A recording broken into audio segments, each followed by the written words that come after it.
नमस्ते बच्चों, कैसे हैं आप सभी। आप सभी का मैं अपने इस YouTube चैनल मैथ्स विजय पर तहे दिल से स्वागत करता हूं और चलते हैं कक्षा 10 की इस गणित की क्लास में। जैसा कि स्टूडेंट्स आप जानते हैं कि चैप्टर 3 दो चर वाला रैखिक समीकरण मैंने चला रखा था और दो चर वाले रैखिक समीकरण के अभी तक स्टूडेंट्स 14 पार्ट अपलोड हो चुके हैं और ये 15वां पार्ट है। और इस 15वें पार्ट में स्टूडेंट्स मैं आपकी प्रश्नावली 3.2 के प्रश्न नंबर 4 जो है वो इसमें वीडियो में मैं क्लियर करवाने वाला हूँ स्टूडेंट से। प्रश्न नंबर 4 में रोमन में कुल स्टूडेंट से 4 प्रश्न है, तो ये क्वेश्चन अपन क्लियर करेंगे। और अपन पीछे वाले जितने भी पार्ट बने 14 जो पार्ट पीछे वाले बन चुके हैं उनमें अपने आपकी प्रश्नावली एक्सरसाइज जो चैप्टर जो 3 चल रहा है इसकी प्रत्येक प्रश्नावली के प्रत्येक क्वेश्चन और प्रत्येक एग्जाम्पल और सभी क्वेश्चनों के जो ग्राफ है वो बनाते हुए लगातार चलते हुए अपन कार्य करते हुए चल रहे हैं। कोई भी पीछे कोई भी एग्जाम्पल या कोई भी क्वेश्चन अपन नहीं छोड़ रहे हैं, लगातार अपन चल रहे हैं। तो इसी तरीके से लगातार चलते हुए आपकी प्रश्नावली 3.2 का प्रश्न नंबर 4 इस वीडियो में मैं हल कराऊंगा आपको स्टूडेंट से। तो वीडियो आपका कैसा लगे वीडियो के लिए कमेंट्स करिए। और या यदि आपने पीछे वाले जो 14 पार्ट है उनको आपने नहीं देखा है तो मैंने इसी चैप्टर 3 का प्लेलिस्ट का लिंक इसी वीडियो के आई बटन और साथ ही कमेंट्स बॉक्स में भी लगा रखा है, तो वहां पे जाके आप उन वीडियो को लगातार देख सकते हो पार्ट वाइज। स्टूडेंट्स प्रत्येक वीडियो को पार्ट वाइज जरूर देखिए आप। यदि पार्ट वाइज नहीं देखोगे तो आपके समझ में नहीं आएगा, मैं आपको पहले ही बता देता हूं। यदि वीडियो को पार्ट वाइज देखोगे तो ही आपके समझ में आएगा स्टूडेंट्स। तो वीडियो को पार्ट वाइज जरूर देखें। और साथ ही स्टूडेंट्स यदि आप चैनल पे नए हो, चैनल को आपने अभी तक भी सब्सक्राइब नहीं किया तो जरूर से स्टूडेंट चैनल को सब्सक्राइब कर लीजिए और साथ ही बेल आइकन की घंटी का बटन है उसको प्रेस कर लेना। ओके स्टूडेंट से चलते हैं अपने वीडियो को स्टार्ट करते हैं। और इस वीडियो में आपकी प्रश्नावली 3.2 का प्रश्न नंबर जो 4 है वो अपन हल करेंगे। और आपके कक्षा 10 के अन्य जो दोस्त हैं उन सभी तक वीडियो को शेयर कर दीजिए ताकि वो भी वीडियो के माध्यम से अपना सिलेबस कक्षा 10 गणित का पूरा कर सके। तो चलते हैं अपने आपका प्रश्नावली 3.2 का जो प्रश्न नंबर 4 है वो अपन हल करेंगे। क्वेश्चन नंबर जो 4 है वो आपके सामने मोबाइल के स्क्रीन पे आ चुका है स्टूडेंट्स। तो क्वेश्चन नंबर 4 में ध्यान दीजिए। क्वेश्चन नंबर 4 में स्टूडेंट्स रोमन में कुल 4 प्रश्न है। क्वेश्चन नंबर 4 में रोमन में कुल 4 प्रश्न है, तो ध्यान दीजिए प्रश्न नंबर 4 अपन हल करेंगे। क्वेश्चन नंबर 4 है वो आपके सामने आ चुका है। क्वेश्चन नंबर 4 में रोमन में पहला। तो क्वेश्चन को पहले समझते हैं, क्वेश्चन को अच्छी तरीके से समझते हैं कि क्वेश्चन में क्या दे रखा है, क्या पूछा गया है, उसके बाद में हल करते हैं क्वेश्चन को। तो देखिए क्वेश्चन में निम्नलिखित में से कौन सी, क्या कह रहा है क्वेश्चन में, देखिए निम्नलिखित में से कौन सी रैखिक समीकरणों के युग्म संगत है या असंगत है। मतलब ऐसी रैखिक समीकरण युग्म कौन सी है जो संगत है और कौन सी ऐसी है जो असंगत है, इससे पूछा गया है। यदि संगत है तो मतलब अपने को समीकरण युग्म दे रखे हैं, दो समीकरण अपने को दे रखे हैं और पता ये लगाना है कि पता लगाइए कि कौन से समीकरण युग्म संगत है और कौन से समीकरण युग्म असंगत है। और संगत और असंगत का प्रोसेस मैंने बताया था, जब प्रतिच्छेदी आए और संपाती आए तब तो संगत समीकरण होते हैं और यदि समांतर आए तो असंगत होता है। आगे चलिए, यदि संगत है तो उनके हल आलेख्य विधि से ज्ञात कीजिए। और यदि संगत है तो उनके हल कौन सी विधि से ज्ञात कीजिए, आलेख्य विधि से ज्ञात कीजिए। और यदि संगत है समीकरण युग्म तो उनका हल आलेख्य विधि से ज्ञात कीजिए, मतलब स्टूडेंट से ग्राफ द्वारा ज्ञात कीजिए। कब, लेकिन संगत है तब, वरना अपने को नहीं करना। असंगत है तो वहीं पे अपना आंसर आ जाएगा। इसमें रोमन में कुल 4 क्वेश्चन है जैसा कि आपके सामने आपको दिखाई दे रहा है। तो इसमें रोमन में मैंने पहला लगा दिया आपके सामने, प्रश्न नंबर 4 क्वेश्चन मार्क लगा के रोमन में पहला लगा दिया है। पहला प्रश्न अपन रोमन में पहला वाला करेंगे। तो ध्यान से देखिए, पहला क्वेश्चन अपन हल करेंगे। दिया गया समीकरण युग्म, मैंने लिख दिया गया समीकरण युग्म, दिया गया समीकरण युग्म। ठीक है, समीकरण अपन लिख देते हैं। कौन से समीकरण है आपको प्रश्न में दिखाई दे रहे हैं? x प्लस वाई बराबर 5। पहला समीकरण है x प्लस वाई बराबर 5। समीकरण 1 हो गया ये, क्योंकि ये न तो छोटा होगा और न ही 5 आगे की तरफ भेजेंगे, क्योंकि पहले से ही भेजा हुआ है। ठीक है स्टूडेंट्स, तथा दूसरा समीकरण लिख देते हैं। दूसरा जो समीकरण है वो 2x plus 2y, 2x plus 2y। दूसरा जो समीकरण है स्टूडेंट्स वो है 2x प्लस में 2y बराबर में 10। इसको छोटा करना पड़ेगा अपने को। 2x प्लस में 2y बराबर में 10, इसको अपन छोटा करेंगे। छोटा करेंगे मतलब प्रत्येक संख्या में 2 का भाग देंगे। तो छोटा करेंगे तो स्टूडेंट्स x प्लस में y बराबर में 5। समीकरण 2 हो गया। समीकरण 2 हो गया। अब रेखाओं की स्थिति की अपन जांच करेंगे।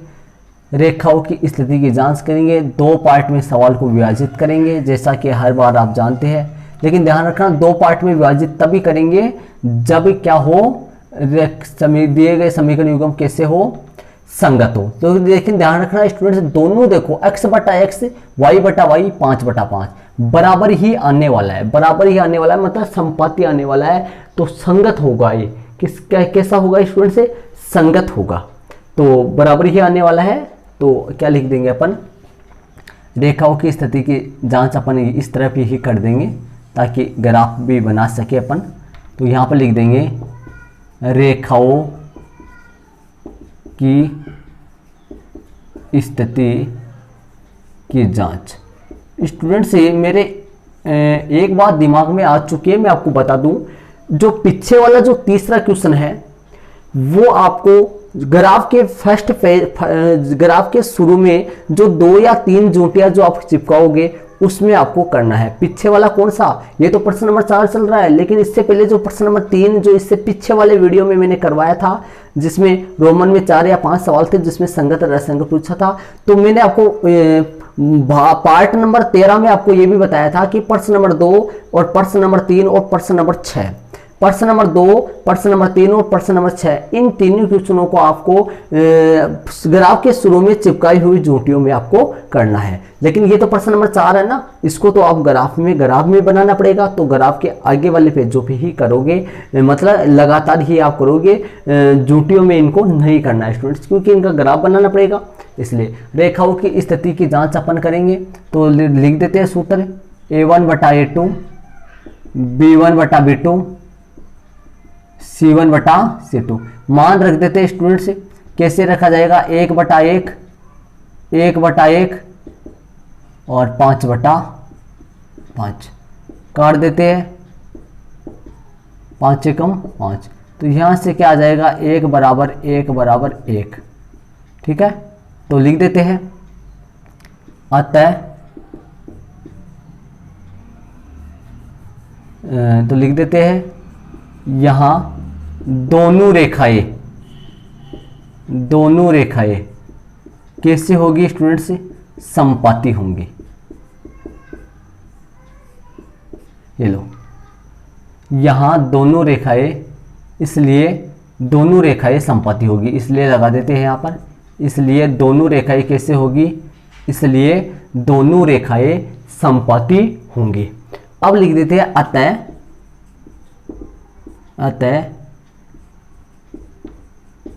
दिया गया समीकरण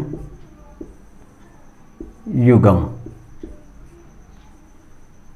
दिया गया समीकरण युग्म कैसा है? संगत है।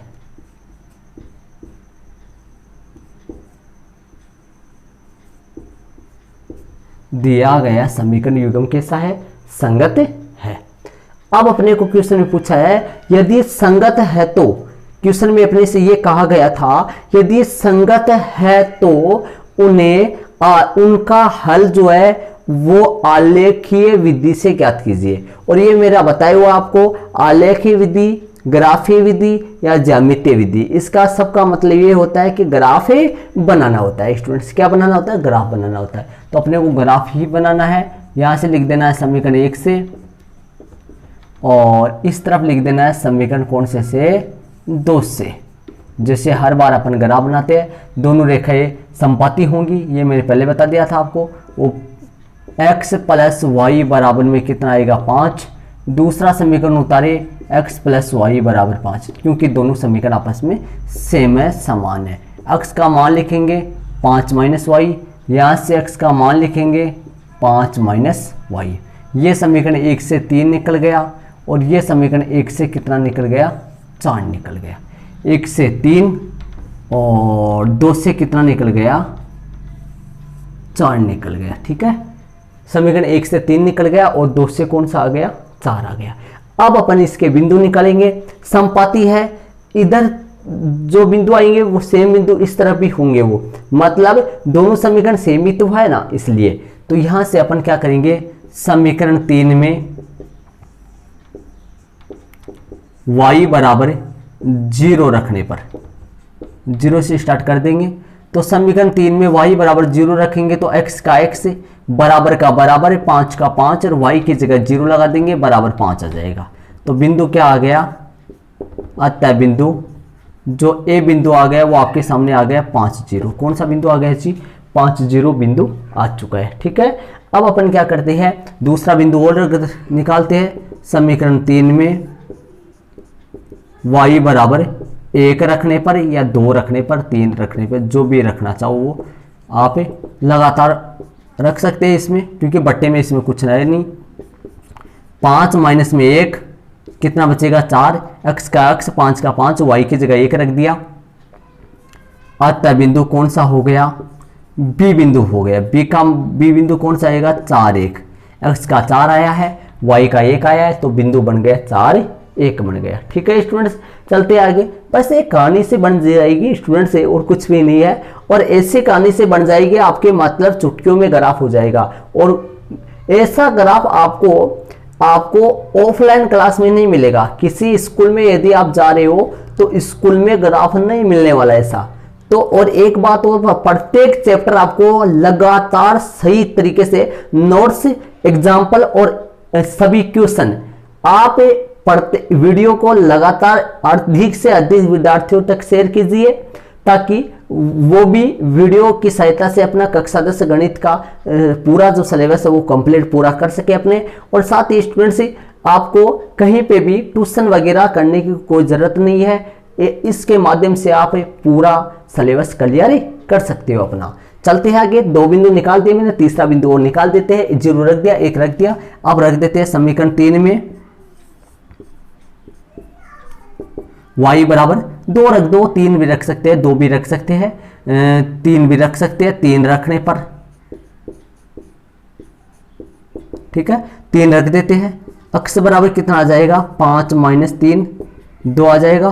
तो ये बिंदु क्या बन गया, आता है बिंदु C बिंदु बन गया 2 3। इसकी सारणी बना देते हैं।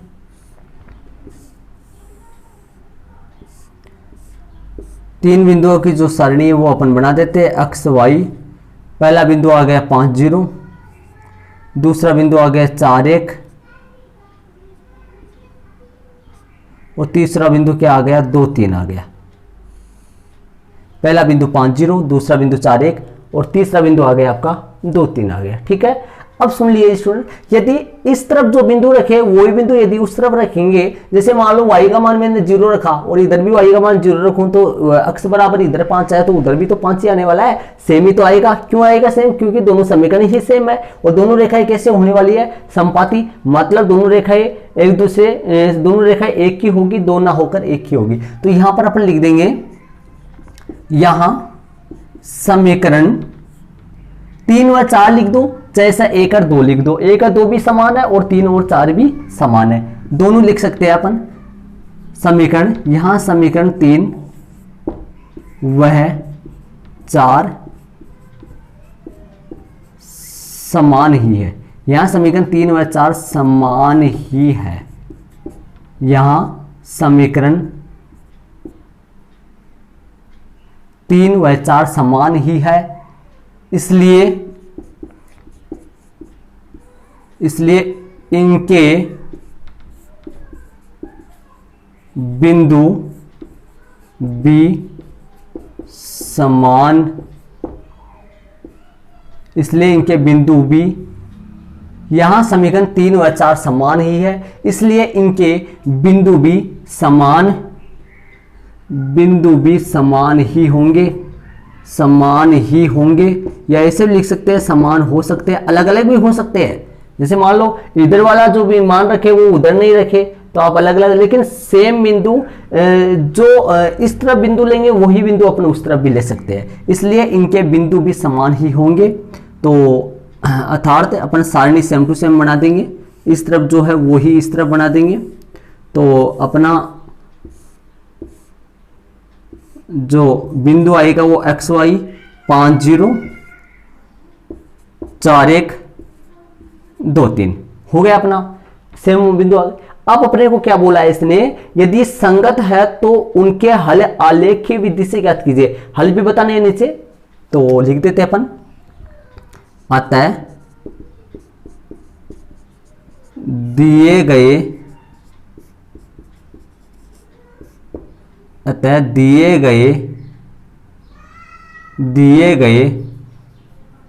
दोनों समीकरणों, अतः दिए गए दोनों समीकरणों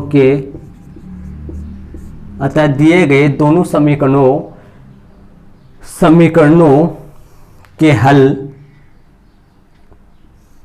अब देखिए समपाती आ गया, तो समपाती का मतलब अपरिमित रूप से अनेक हल हो गया, क्योंकि समपाती का मतलब दोनों रेखा दो रेखा ना होकर एक ही रेखा होगी। अतः दिए गए दोनों समीकरणों के हल अपरिमित रूप से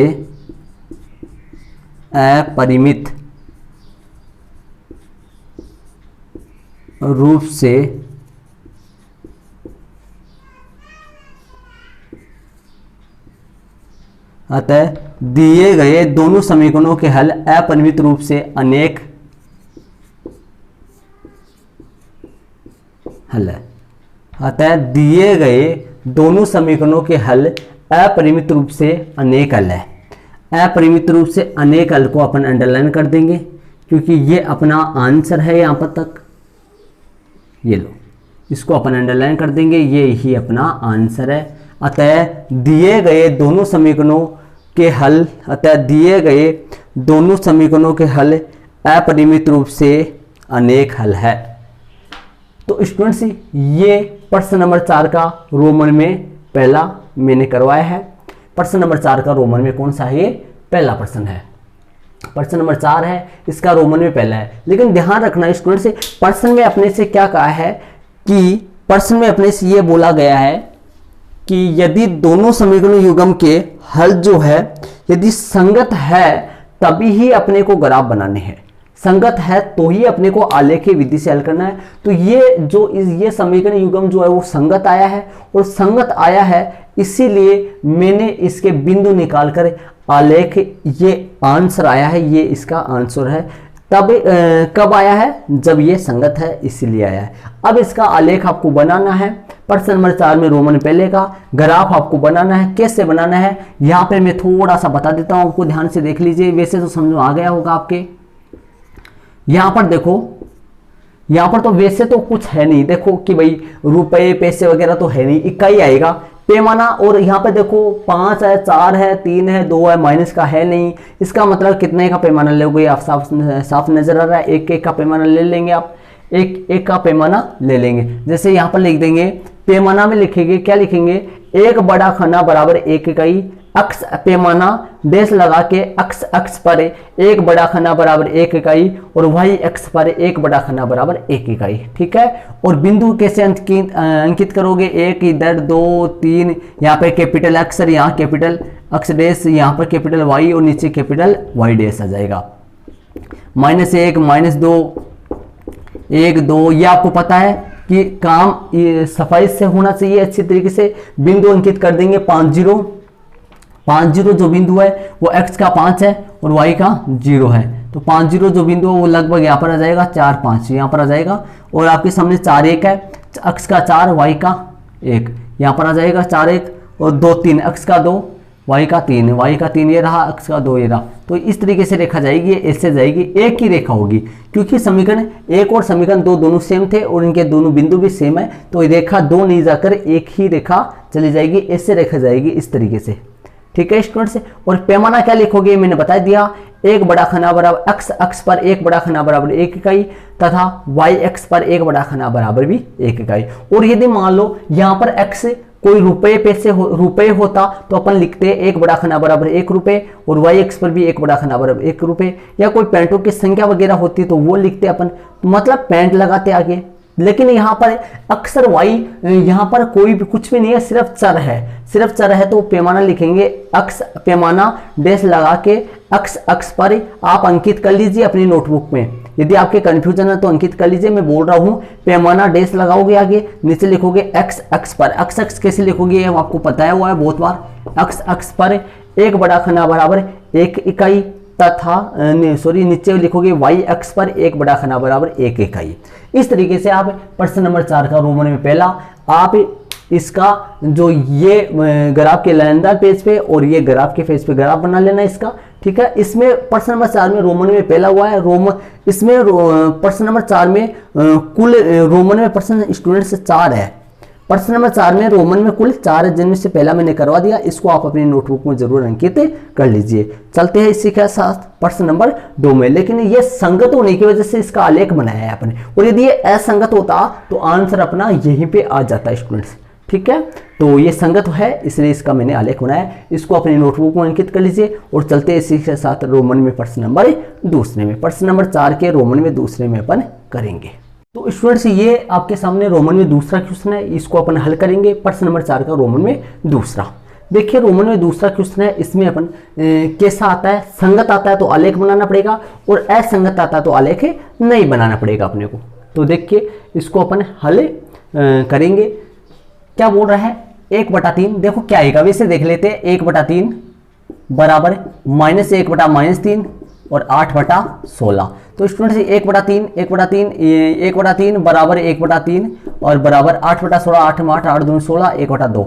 मतलब ये दोनों बराबर है और ये दोनों बराबर नहीं है, समांतर आने वाला है स्टूडेंट्स। कैसा आने वाला है, शुरू वाला बराबर है, आखिरी वाला बराबर नहीं है, तो कैसा आएगा स्टूडेंट्स, समांतर आने वाला है। तो समांतर आएगा तो असंगत आएगा और असंगत आएगा तो अपने को आलेख नहीं बनाना। तो आलेख तो बनाना नहीं है, आलेख नहीं बनाना तो अपन क्या कर देंगे, इस तरफ ही इसको कर देते हैं, उधर करने के बजाय इस तरफ ही इसको अपने कर देते हैं स्टूडेंट्स। तो क्या करेंगे, रेखाओं लिखेंगे अपन, रेखाओं की स्थिति की उस तरफ भी कर सकते हैं, जैसे पहले क्या उस तरफ भी कर सकते हैं, लेकिन वो लाइन जो है आगे नहीं बढ़ेगी क्योंकि अपने को ग्राफ तो बनाना नहीं है इसका। इसलिए रेखाओं की स्थिति की जांच, रेखाओं की स्थिति की जांच A1/A2, B1/B2, C1/C2 मान रख देते हैं।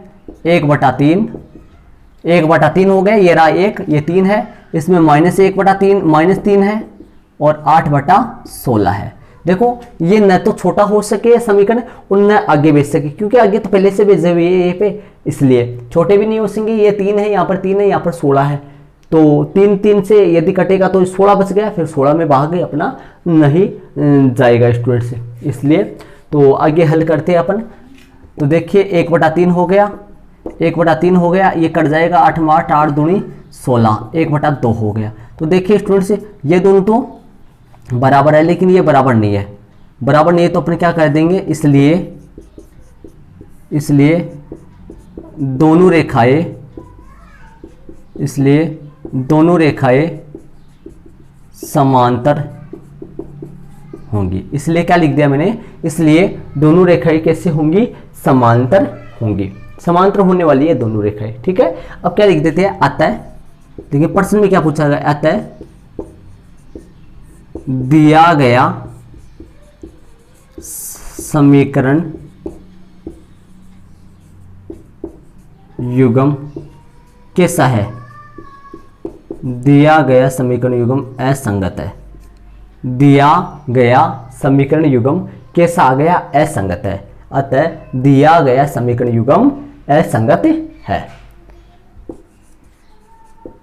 ये लो, इसका आंसर यही आएगा। क्यों, क्योंकि स्टूडेंट्स प्रश्न में अपने से ये कहा गया है कि यदि संगत है तो, प्रश्न में क्या कहा गया है अपने को, यदि संगत है तो, यदि संगत है तो आलेख्य विधि से ज्ञात कीजिए। यदि संगत है तो आलेख्य विधि से ज्ञात कीजिए। संगत है तो, और संगत किस किस में आता है, जब संपाती है ये दोनों रेखाएं और प्रतिच्छेदी है तब दोनों संगत आता है, और उस टाइम पे अपने को आलेख के द्वारा उन दोनों समीकरणों के हल निकालने पड़ेंगे, उत्तर निकालना पड़ेगा। लेकिन यहाँ पर आया है दोनों रेखाएं कैसे आई है, समांतर आई है, और समांतर आएगी तो हल कैसा होगा, असंगत, और असंगत में अपने को आलेख के द्वारा हल ज्ञात नहीं करना है। ऐसे क्वेश्चन में अपने से कहा है, तो ये इसका आंसर यहीं तक होगा। इसका आलेख अपन नहीं बनाएंगे, मतलब इसका ग्राफ है नहीं बनेगा। इसको भी आप उसी पर्सनल रोमन में जो आपने पहला किया है उसके अगले वाले पेज पे, लाइनदार पेज पे ही कर लेना इसको, मतलब ग्राफ में करना, जोटियों में नहीं करना है इसको, सुन लेना, ग्राफ में ही करना है। लेकिन ग्राफ के आगे वाले सब लाइनदार फर्स्ट पे करना है। इतनी 4 लाइन 5 लाइन लगेंगे इसमें, ठीक है। तो स्टूडेंट्स आपका प्रश्न नंबर जो 4 है, प्रश्न नंबर 4 में रोमन में कुल 4 प्रश्न है, जिनमें से रोमन में पहला और रोमन में दूसरा मैंने करवा दिया। रोमन में पहले का आलेख भी बना था जो अभी इसी वीडियो में इससे पहले करवाया था, और रोमन में दूसरा जो असंगत आया है इसका अपन आलेख नहीं बनाएंगे। और रोमन में तीसरा और रोमन में जो चौथा है, प्रश्न नंबर 4 का रोमन में तीसरा और रोमन में जो चौथा है वो इससे ठीक अगले वाले वीडियो में मैं आपको कराऊंगा। स्टूडेंट्स इसको आप अपनी नोटबुक में जरूर अंकित कर लीजिए, ठीक है। तो स्टूडेंट्स ये वीडियो आपको कैसा लगा कमेंट्स बॉक्स में कमेंट्स जरूर से करना वीडियो के बारे में। और साथ ही स्टूडेंट्स यदि आप चैनल पर नए हो तो चैनल को जरूर सब्सक्राइब कर लीजिए, साथ ही बेल आइकन घंटी का बटन है उसको प्रेस कर लीजिए स्टूडेंट्स, और आपके अन्य साथी हैं उन तक वीडियो को जरूर शेयर कीजिए। ओके स्टूडेंट्स, थैंक्स, जय हिंद।